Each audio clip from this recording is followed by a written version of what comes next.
Okay, so this is the video demonstration for Andrew Murphy, Northeast College, Task 5 for Unit 2 Computer Systems. So before I begin, this is an old, now dated computer that's no longer working. It's made by PC Peripherals and it's called the Celtic E500, E5400. On the outside of the chassis here you can see that Windows 7 Pro was initially installed. So once the chassis is taken off here, just the outside, you get a look inside at the internal components here. So before going any further, it's important to talk about electrostatic discharge, also known as ESD. Static electricity can seriously damage PC components, even if not immediately, can eventually lead to catastrophic failure of the PC components. There's many ways to prevent it. One way to do it would be don't wear any wool or other synthetics that can cause static. Avoid working on carpet, work on hard surfaces ideally, to prevent static. And then obviously you can get an anti-static wrist strap, which then you can touch off whether it's a metal leg of a table or whatever it is. It's important to keep yourself grounded when handling the components so you don't do any damage. So first of all, as you can see, this is the computer chassis. So this holds all of the PC components. You've got the power supply unit up here. You have the optical disk drive down here. You have the hard disk drive here, and you have the motherboard here with the CPU cooling fan, the DIMM slots, the expansion slots, etc. You have the input, the rear input output just down the back here.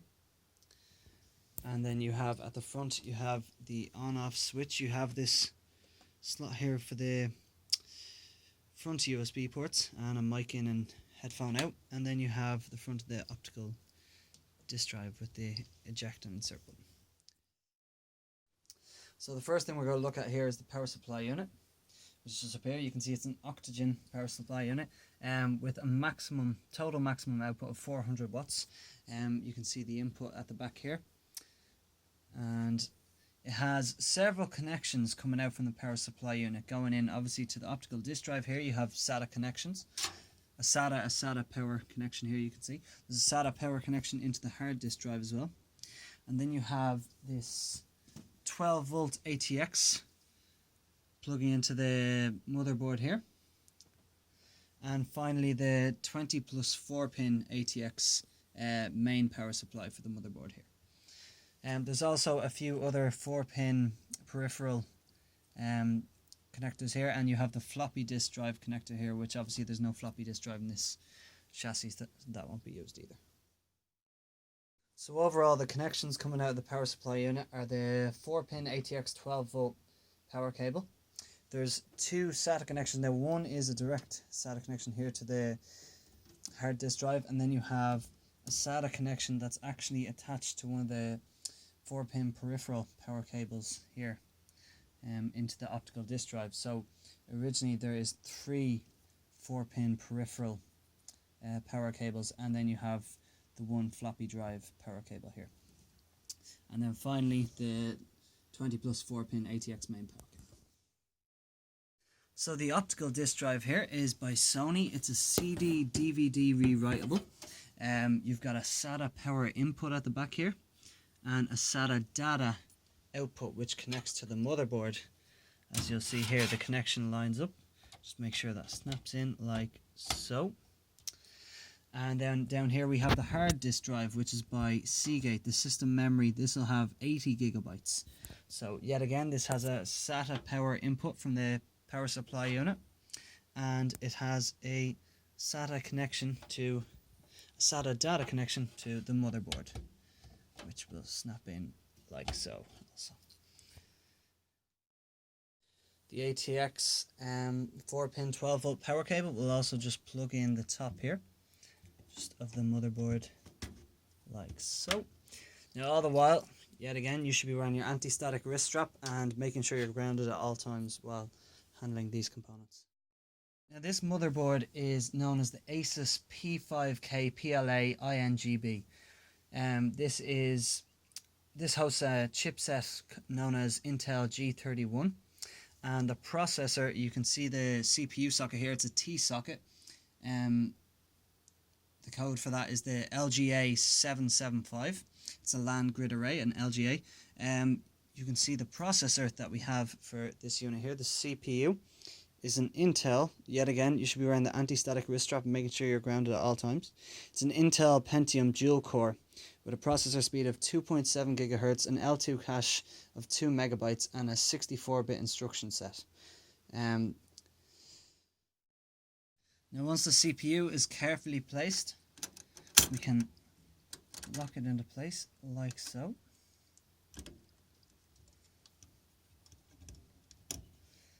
And make sure that that is secure. Now before you place the cooling fan on top of the CPU, you can see here there's a bit of residue from the previous thermal paste that was applied.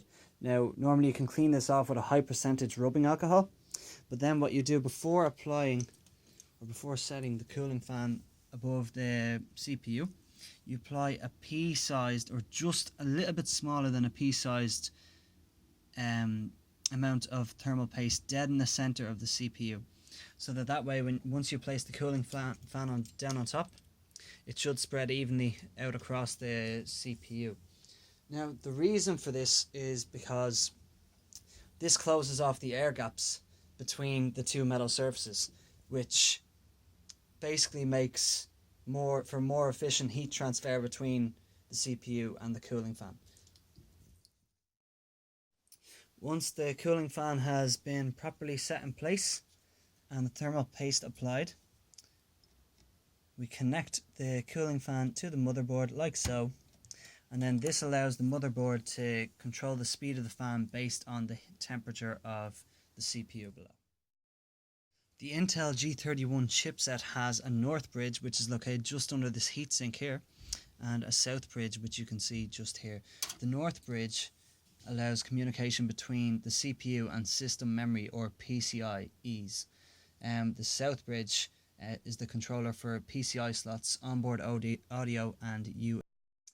Down here then we have the motherboard battery, which you can see just here, and we have the expansion slots all listed here. So we have PCI 1, PCI 2, PCIe 1, and PCIe X16. Now that's usually used for the graphics cards on these, but as you can see there's no graphics card installed on this motherboard. There's no RAM installed in this motherboard either, but I'm going to explain the recommendations that I would make if I were to install any on this motherboard. The PCI slots are usually used for Ethernet cards, sound cards, and modems. The PCIe X1 is usually used for sound cards and Ethernet also, and then the PCIe X16 is usually used for the graphics card. This is the fastest and most efficient when communicating with the other components of the motherboard. So this computer system has 6 USB slots, 2 at the front as you can see here, which connect via the cables here into the USB slots just down here on the motherboard. I don't know if you can see that properly. And then we have a mic input and a headphone output at the front also. Then when we come around to the back here, we get a look, so you can see the PS2 ports just to the left here. You've got the green port is for the mouse and the purple is for the keyboard. We then have the serial port, just here. I don't know if you can see that. We then have the VGA port here, which will connect to a VGA monitor and display the visuals.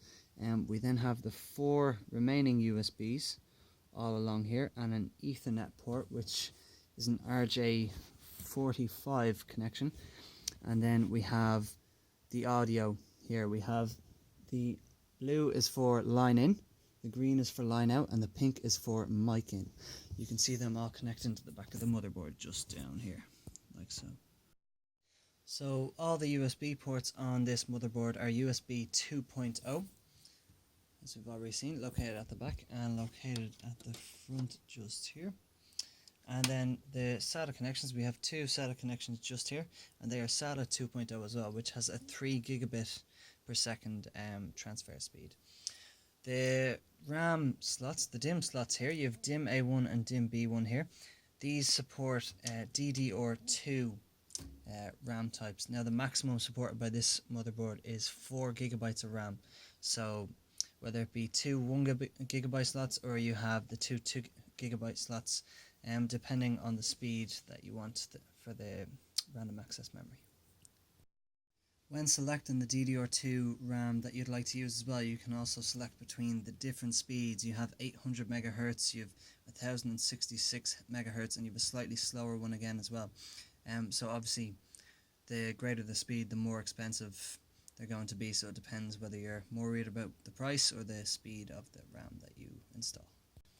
When it comes to the graphics card, which will connect here to the PCIe X16, now I've looked up several graphics cards that would be suitable for this this particular motherboard that would go with the RAM available, and the best one I can find, if you wanted to go for the top end graphics that you could get on this it's a dated motherboard to be honest with you, would be the NVIDIA GeForce GTX 750. That's 2 gigabytes and it's got 1.06 gigahertz speed. Now that's apparently the best you can go with this motherboard without actually bottlenecking the power. Obviously the motherboard's only going to be as fast as its slowest component, so realistically you don't want to be going any higher than that, or you'd just be bottlenecking the system. So once all that is done and everything's inserted and all the cables are correctly connected, then you just make sure everything's spaced out, everything's neat and tidy, and then you'll place the chassis cover back on and reassemble.